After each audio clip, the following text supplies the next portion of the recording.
इस खिंजीर के तुखम और यस्सु की कुत्ती को पता नहीं था कि स्क्रिप्ट से आउट होने पर धर लिया जाऊंगा।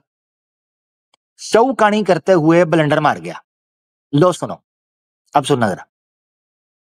अब आपको 8 की 60 के बारे में पहले क्या बोल रहा था, अब 8 की 61 जब सामने आई तो 60 के बारे में क्या बोलने लगा, सुनना जरा। रुको जरा। सूरा कौन सा? Chapter number 8। सूरा कौन सा? Chapter number 8। चैप्टर नंबर 8 आयत नंबर 61। 8 की 60 क्या बता रही थी? टेररिज्म।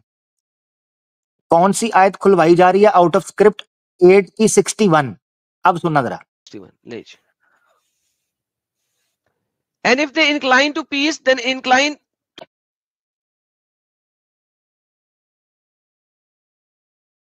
ठीक है, ये चल रहा था, सही है। अब सुने जरा। Indeed, he is you who hearing and knowing. जी सर। हाँ यार, तो अल्लाह पीस की बात कर रहा है ना। जब आपके पास ताकत नहीं थी तब पीस की बात कर रहा है, लेकिन फिर अल्लाह यही फंस गया फंस गया फंस गया।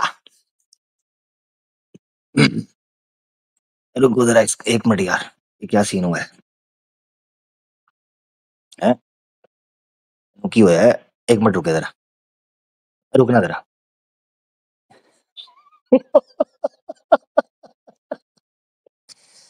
8 की 60 पहले टेररिज्म की बात कर रही है, और इसके फॉर्मूले के मुताबिक टेररिज्म की बात पता है कब शुरू हुई है नाउज़ुबिल्लाह इस्लाम में? पता है क्यों? क्योंकि जब मुसलमान पावर में आए थे। ओए ओए, फैसला कर ले कि मुसलमान पावर में आए थे सूरह अनफाल के मुताबिक, जब तक सूरह अनफाल आई थी, या नहीं आए थे? अगर तू कहे पावर में नहीं आए थे तो फिर 8 की 60 नंबर आयत तू यूज नहीं कर सकता जो तूने यूज की। और अगर तू कहे पावर में आ गए थे तो फिर 8 की 61 तू अपने आर्ग्यूमेंट के तौर पे यूज नहीं कर सकता। बेड़ा गर्क, बेड़ा गर्क। जिनको समझ आ गई है बड़ी अच्छी बात, जिनको नहीं आई वो जरा गौर करें। दोबारा सुने जरा। हाँ यार, तो अल्लाह पीस की बात कर रहा है ना। जब आपके पास ताकत नहीं थी तब पीस की बात कर रहा है, लेकिन फिर अल्लाह यही कहता है ना चैप्टर नंबर 47 आयत नंबर 35 में कि जब तुम ताकत में आ जाओ तो पीस की तरफ मत जाना। And do not weaken and call for peace while you are superior and Allah is with you and will never deprive you of your deeds. So आपको पीस अल्लाह ने तब कहा था जब आपके पास ताकत नहीं थी। यार अगर वो पीस कहे तो मान लेना, अभी तुम लोगों के पास जान नहीं है। जब तुम लोगों के पास लोग आ जाएंगे कत्लो कताल करने वाले, तब मैं टेररिस्ट बनूंगा। तो आप जो आयत दे रहे हैं, क्या करें? जब तुम्हारे पास लोग आ जाएंगे तब मैं टेररिज्म की बात, नाउज बिल्ला निकले कुफर कुफर ना बाशुद। जब तुम्हारे पास पावर आ जाएगी, लोग आ जाएंगे, तब मैं नाउज बिल्ला वो करूंगा, उससे पहले नहीं करूंगा। अभी तुम सुलह की बात करो। चेक करे जरा, ये जुमला भी सुनना है। लोग आ जाएंगे कत्लो कताल करने वाले, तब मैं टेररिस्ट बनूंगा। तो आप जो आयत दे रहे हैं वो अल्लाह के टेररिस्ट बनने से पहले किया है। बहुत अच्छे, नाउज बिल्ला। अब सुने, कह रहा आप जो आयत दे रहे हैं वो पहले की है। Guess what? खुद पता कौन सी आयत दे रहा था? एक आयत पहले वाली।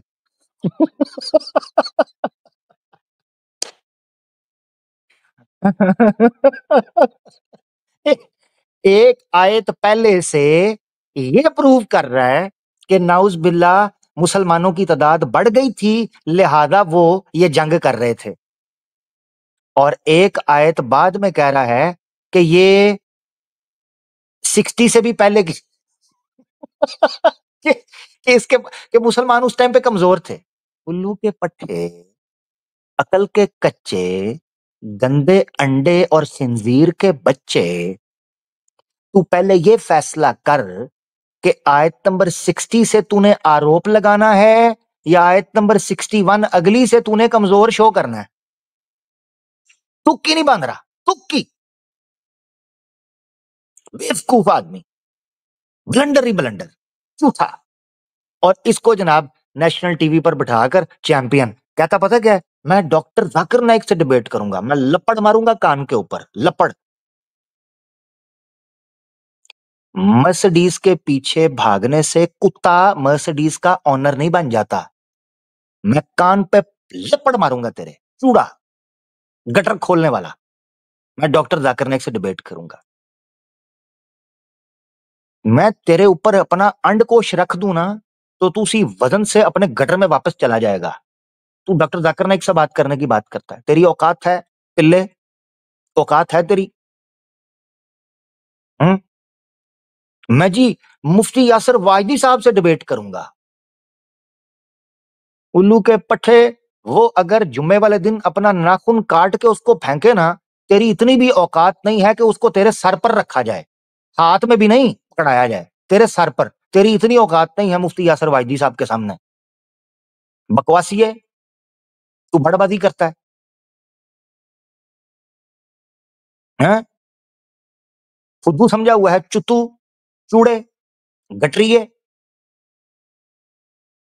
ये जी मैं फिलहाल से डिबेट, औकात देखो। उल्लू के पट्टे को इतना नहीं पता, इतनी इसकी मेमोरी काम नहीं कर रही। पता है क्यों? पता है क्यों? उसके पीछे रीजन है। जिस बंदे की स्टडी रिसर्च बेस नहीं, ऑब्जेक्शन एंड क्रिटिसाइज बेस होती है कि मैंने कीड़े निकालने हैं, उसका हाल ही होता है कि उसको पता ही नहीं चलता कि एक मैंने वर्स पेश की है, उसकी अगली वर्स क्या कह रही है, उसको कॉन्टेक्स्ट नहीं पता। जिसकी स्टडी रिसर्च बेस नहीं, अड्डा base, propaganda base, agenda base, पैसा थपंटू, इस बेस पर होती है ना, या किसी ने पीछे से स्क्रीनशॉट लेके भेजे होते हैं, उस बेस तो ये होती है। सुन लो, मैं नहीं कह रहा, मैंने उस चक्कर में अपने आप को उतार दिया।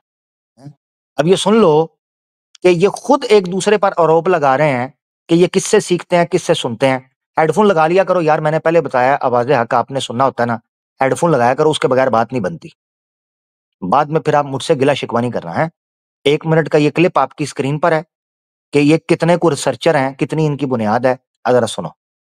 ओहो, उसने बहुत गलत काम किया। ओहो, वो घर वापसी होगी।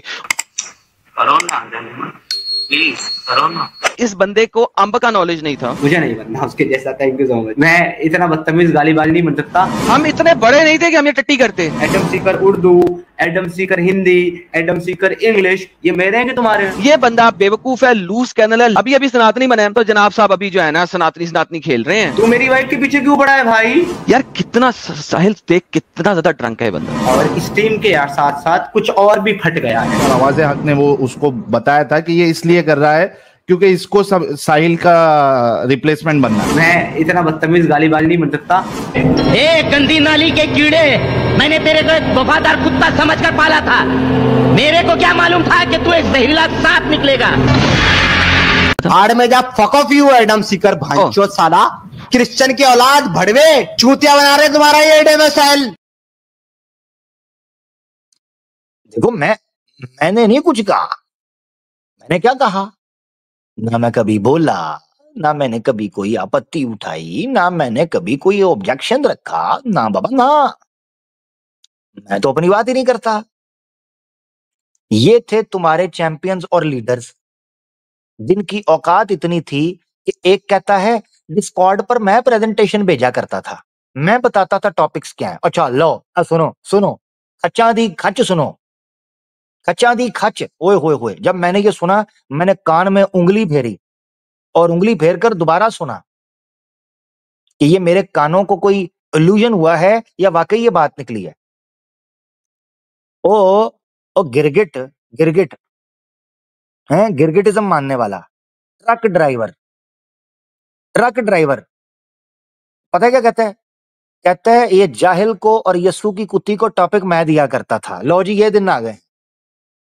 वो कहता मैं दिया करता था। जिसको टॉपिक के स्पेलिंग नहीं आते, टॉपिक की टी से वो टट्टी मानकर चलता है, वो बंदा कहता है जी इनको टॉपिक मैं देता था। यार ये दो हाथ जुड़े हुए हैं, ये सारा कुछ इंडिया के अंदर ही आना था।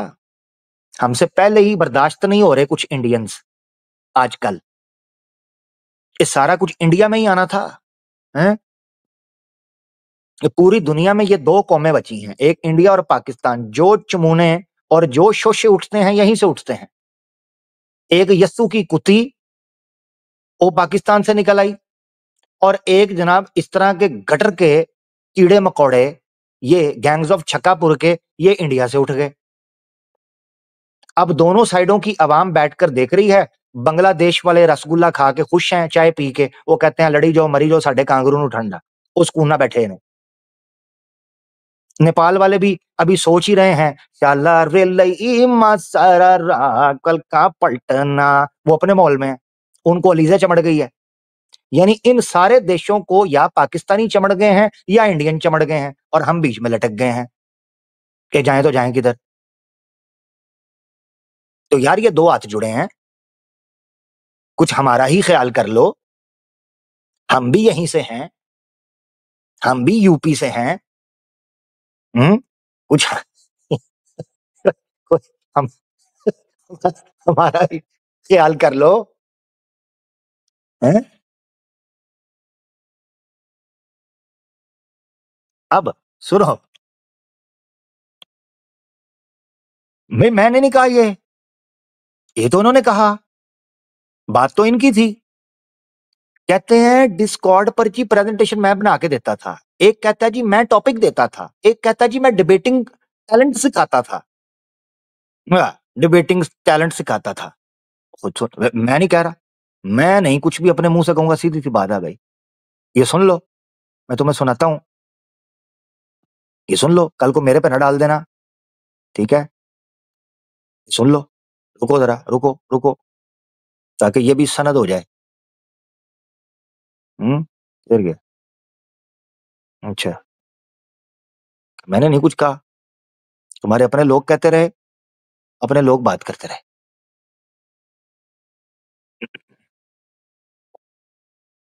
ये देखो किधर गया?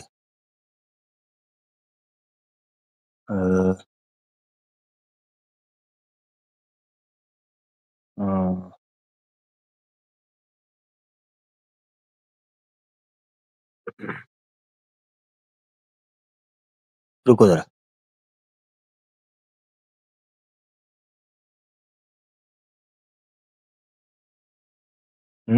सुनाता हूं आपको। ये देखो,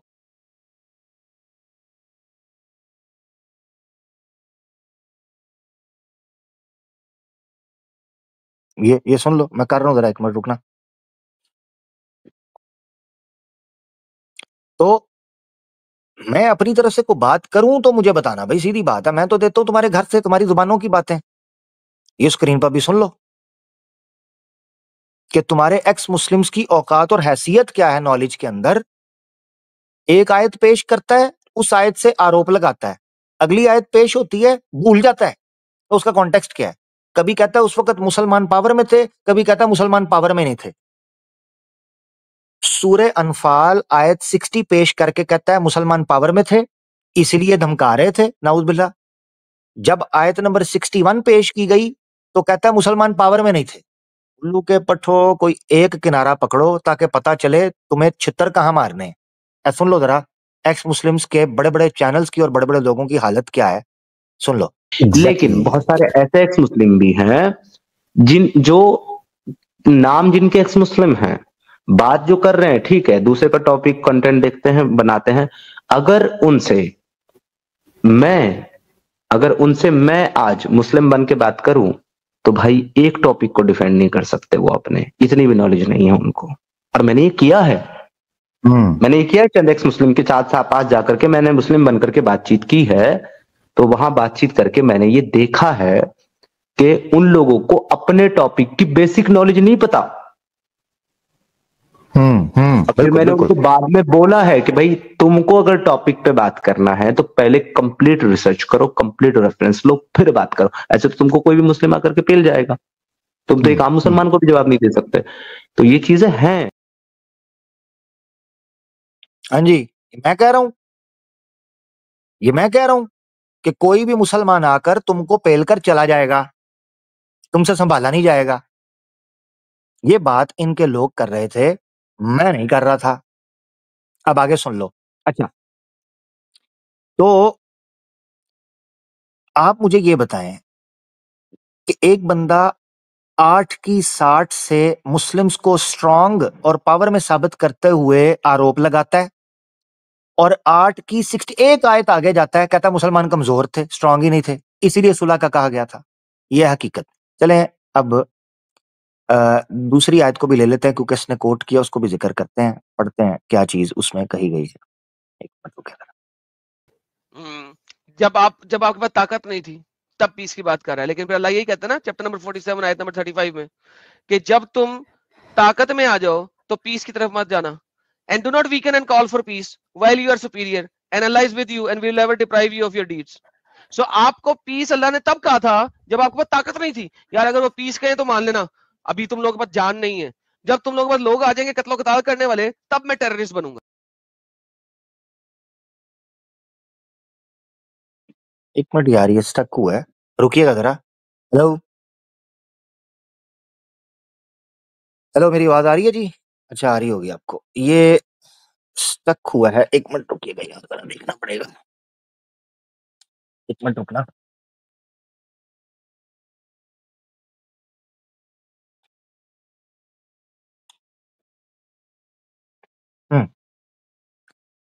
अच्छा जी। तो आप जो आयत दे रहे हैं वो अल्लाह के टेररिस्ट बनने से पहले किया है, मैं जो आयत दे रहा हूं वो अल्लाह के टेररिस्ट बनने के बाद किया है। और अल्लाह टेररिस्ट कब बना था? ठीक है जी, ये आपने सुन लिया है। हमने पहला ब्लंडर इसका इस आयत से दिखा दिया, वो ये ब्लंडर लगाया, दिखाया आपको कि 60 से कुछ कह रहा है, 61 से कुछ कह रहा है। इसने एक आयत पेश की, वो आयत हम निकालते हैं, देखते हैं उसमें क्या बात हो रही है, और फिर उसमें भी इसका ब्लंडर मैं आपको एक दिखाता हूं इसी की जुबान में मुताबिक ना। अच्छा जी, 45 की 23 कही थी। हम्म हम्म कौन सी कही थी इसने आयत? एक मिनट रुके ना जरा। 45 की 23 नहीं, 45 की 23 थी क्या? 47 की, सॉरी, हाँ, सूरह मोहम्मद की। हाँ, ये देखा ना, ये भी मक्की सूरत है। अच्छा, 47 की 23 थी और 45 ये। ओ यार, हद हो गई है, 35, सॉरी 35। हाँ ये ठीक, ये आयत पेश की। अच्छा, सूरह अनफाल की आयत नंबर 61 के अंदर 61 में ये बताया गया था कि आपने, अगर दुश्मन आपसे सुलह करे तो आपने सुलह कर लेनी है। हालांकि 60 में इसके बकौल बताया जा रहा था कि आपने टेरराइज करना है। तो अगर सुलह का दरवाजा खुला रखा हो तो टेरराइज कैसे कर सकते हैं? इसका मतलब है इसका पूरे का पूरा बेस और नरेटिव ही रोल बैक हो गया है। ये बात ही साबित नहीं होती इसके अकॉर्डिंग, क्योंकि सुलह की बात करना वीक होने की निशानी है इसके बकौल। और जब मुसलमान वीक थे तो वो जंग नहीं कर रहे थे इसके बकौल। तो फिर 8 की 60 के अंदर जंग का कैसे कहा जा सकता था, या इनके बकौल टेरराइज करने का? नहीं। तो इसका मतलब इसका पूरे का पूरा मलगूबा जो नैरेटिव है ना, वो झूठ के ऊपर मबनी है, उसकी कोई बेस नहीं है। अब आ जाते हैं इस आयत के ऊपर कि इस आयत में बेसिकली मामला क्या किया जा रहा है। ये सूरह मोहम्मद की सल्लल्लाहु अलैहि वसल्लम आयत है 47 की 35, ठीक है ना। फला तहीनु व तदउ इला सल्मी, तुमने परेशान नहीं होना, व तदउ इला सल्मी, और कमजोर पड़ के, परेशानी की हालत में, व तदउ इला सल्मी, के हथियार डाल दो और सुलह सफाई करो। ये चीज नहीं करनी, गम करके, कमजोर पड़ के।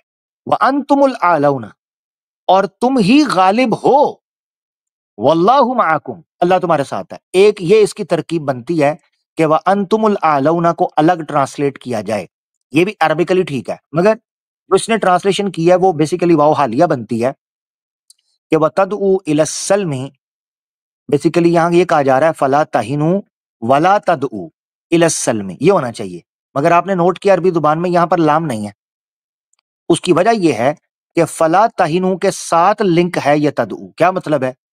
ऐसी सुलह की तरफ नहीं बुलाना जो कमजोरी की अलामत हो। सिंपल सी बात है, यानी इस हाल में सुलह नहीं करनी कि तुम लोग उसके लिए गिड़गिड़ाओ, कमजोर हो जाओ, वीक पड़ जाओ, इस तरह की सुलह नहीं करनी। तो मुराद क्या है? मुराद यह है कि एक मोमिन मैदान जंग के अंदर हक के लिए जब उठता है ना, तो वो किसी तरह भी गमगीन नहीं होता, कमजोर नहीं पड़ता। ये बेस है। इसीलिए वाओ हालिया जो है फिर इसके साथ मिलेगा वतदू इलस्सल्मी व अंतुमुल आलौन, इस हालत में उनके साथ तुम सुलह कर लो, गमगीन होकर ना करना, इस हालत में उनकी तरफ सुलह ना कर लेना गमगीन पड़ के, यहां तक कि तुम गालिब हो। वल्लाहु मअकुम, अल्लाह तुम्हारे साथ है। वलन यतिरकुम आमालकुम, अल्लाह तुम्हारे अमाल जो है उनको नुकसान में नहीं, घाटे में नहीं और खत्म नहीं होने देगा। अच्छा, 1 मिनट के लिए मान लेते हैं जो ये पॉइंट रखना चाह रहा है, इसने पता है क्या पॉइंट रखा? सूरह मोहम्मद नाजिल होने के एतबार से सूरह अनफाल के बाद में रेवलेशन ऑर्डर, तरतीब नुजूली जिसको बोलते हैं, तरतीब नुजूली के एतबार से सूरह मोहम्मद सल्लल्लाहु अलैहि वसल्लम सूरह अनफाल से बाद में आई है। लिहाजा इसने अपनी तरफ से ये आर्ग्यूमेंट रखने की कोशिश की कि ये आयत मनसूख कर रही है सूरह अनफाल की आयत को। उल्लू के पट्टे को नासिख और मनसूख के उसूल तक का नहीं पता। इतना बेवकूफ आदमी, इतना बेवकूफ, इतना बेवकूफ। नासिख और मनसूख होने के लिए किन शराइत का मौजूद होना जरूरी है, इसको नहीं पता। इसको पता ही नहीं है कि किसी हुक्म का तअत्तुल किन बुनियादों पर होता है और क्या उस हुक्म को मनसूख करने के लिए क्या सिर्फ और सिर्फ आयत के अल्फाज का होना जरूरी है या अमलन और हुक्मन, इसको नहीं पता। मिसाल के तौर पर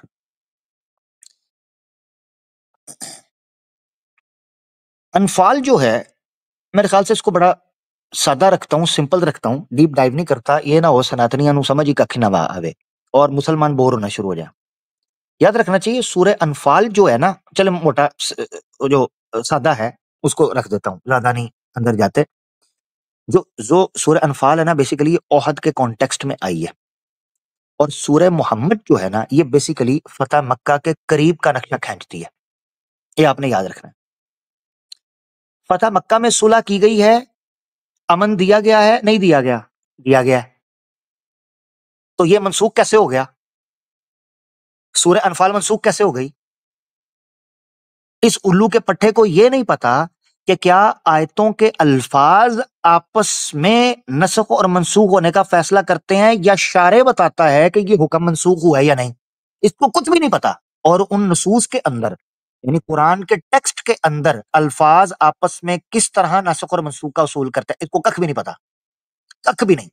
मैंने इसीलिए बताया कि जब मैंने इसकी ये बात सुनी, मुझे इतनी हैरानगी आई कि इन जैसे कराए के टटुओं के साथ हमें बात करने का मौका मिल रहा है जिनको उसूल ही नहीं पता। इसको मैं एक बार पूछूं कि नासिख और मनसूख में से कौन सी आयत मनसूख होती है, कौन सी नासिख, मैं मुंह पर हाथ फेर कर कहता उसको पता नहीं होगा। सिर्फ इतना ही पूछ लूं कि नसख के अंदर किसी आयत के मनसूख होने में 2 आयतें चाहिए होती हैं, ठीक है ना? तो नासिख कौन सी होती है, मनसूख कौन सी? अगर मैं इससे ये पूछ लूं तो अल्लाह ये नहीं बता पाएगा, नहीं बता पाएगा, अभी ढूंढ लेगा। अभी बता रहा हूं, मिसाल के तौर पर सूरह मोहम्मद, अगर इसके बकौल ये दोनों आयतें एक दूसरे को मनसूख करती हैं, इसके बकौल, तो अगर सूरह मोहम्मद आयत और सूरह अनफाल की आयत 61, इन दोनों में से मनसूख कौन सी है और नासिक कौन सी है, ये पूछ लो ना, इसे नहीं पता होगा।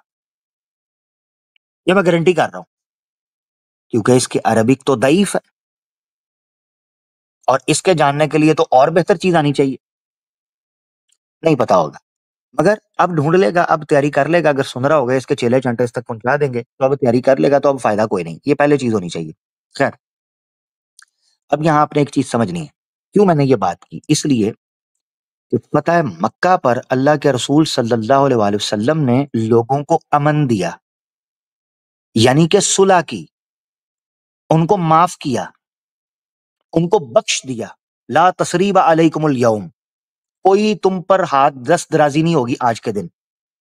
तो अल्लाह के रसूल ने लोगों को माफ किया है? तुम कहते हो सूरह मोहम्मद ने मनसूख कर दिया था सुलह को, और फतह मक्का के अंदर कैसे हो सकता है ये कि सुलह सफाई हो गई हो? ये है सवाल, इसका जवाब इसके बाप दादा भी नहीं देंगे। इसका मतलब यह है कि सूरह अनफाल की वो आयत मनसूख नहीं हुई। अब मैं आपको इसके नसख और मनसूख के ऊपर ब्लेंडर सुना के फिर मैं आपको वापस लेकर चलता हूं, ठीक है? पहले मैं आपको सुना देता हूं कि ये बात क्या कर रहा है, उसके बाद इसी की जुबान में भी इसको फिर जवाब दे देते हैं। ये सुन लेते हैं, ठीक हो गया। अच्छा जी, ये पहले ये सुन लें। 47 चैप्टर जो है वो रेवलेशन के मुताबिक 95th है, और जो 8 चैप्टर है वो रेवलेशन के मुताबिक 88th है। तो 47 ने 8 को एब्रोगेट करना क्योंकि ये बाद में आया। तो 47 की 35 बताती है पीस तब तक था जब तक आपके पास ताकत नहीं थी, मुसलमान ज्यादा नहीं थे। जब मुसलमानों में ताकत आ गई तब पीस पूस खत्म। ठीक है जी, दोबारा सुन लें ये जुमला, दोबारा सुन लें ताकि आपको याद रहे। 47 ने 8 को मनसूख करना है क्योंकि 47 बाद में आई है और सूरह अनफाल पहले आई है। 88 नंबर है सूरह अनफाल का और गालबन 95 नंबर है सूरह मोहम्मद का रेवलेशन ऑर्डर के एतबार से। दोबारा सुन लें ताकि फिर इसको कवर करें इसी की जुबान में। रेवलेशन के मुताबिक 95th है और जो 8 चैप्टर है वो रेवलेशन के मुताबिक 88th है। तो 47 ने 8 को एब्रोगेट करना क्योंकि ये बाद में आया। तो 47 की 35 बताती है पीस। लो जी, उसूल आ गया आपके सामने। जो बाद में आती है वो मनसूख करती है पहले वाले को। ये बेसिक प्रिंसिपल इसकी तरफ से आया, ठीक है? तो 47 ने एब्रोगेट कर दिया सूरह अनफाल की 8 को, ठीक है जी? सूरह तौबा तो बाद में आई है ना, चल तुझे ले चलता हूं रेवलेशन ऑर्डर में, ठीक है? इसी तरतीब के एतबार से भी इसको जवाब देने लगे हैं।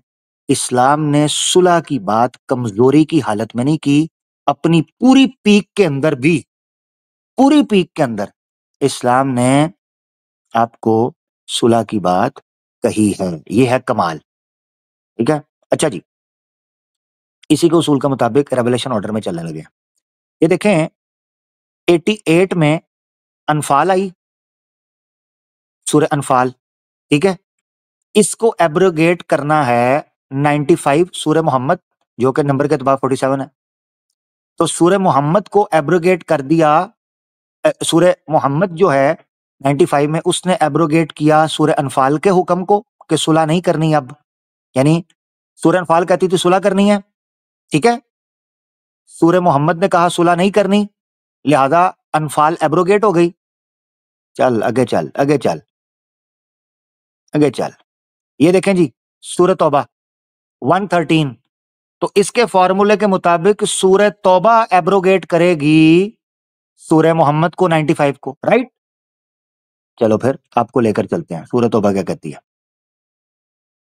किधर गया है? अच्छा जी, आ जाओ। ये देखो जी सूरह तौबा फुल पावर के अंदर आई हुई है, इसलिए हमने बताया सूरह तौबा 4 महीने की मोहलत थी। तैयार हो जाओ, तुम्हें हमने सीधा कर देना है, तैयार हो जाओ, पीक टाइम। लो जी, हिंदी के अंदर दिखाता हूं इसकी ट्रांसलेशन पहले। तो इसके फार्मूले के अनुसार सूरह मोहम्मद की आयत को सूरह तौबा की आयत नंबर 6 ने एब्रोगेट कर दिया, लिहाजा अब पता चलेगा कि मुसलमानों को सुलह का हुक्म कमजोरी में कहा गया था या उसके पीछे हिकमत थी, इंसाफ था, जस्टिस था। ये देखो, और ए रसूल, अगर मुशरिकीन में से कोई तुमसे पनाह मांगे तो उसको पनाह दो, यहां तक कि वो खुदा का कलाम सुन ले, फिर उसे उसकी अमन की जगह वापस पहुंचा दो, ये इस वजह से कि ये लोग नादान हैं। लो, साफ पता चल रहा है। चलो ये तो उर्दू वाली ट्रांसलेशन थी, थोड़ी मिलती जुलती, हम शुद्ध हिंदी वाली थोड़ी निकाल देते हैं। और ये देखो और यदि मुशरिकों में से कोई तुमसे शरण मांगे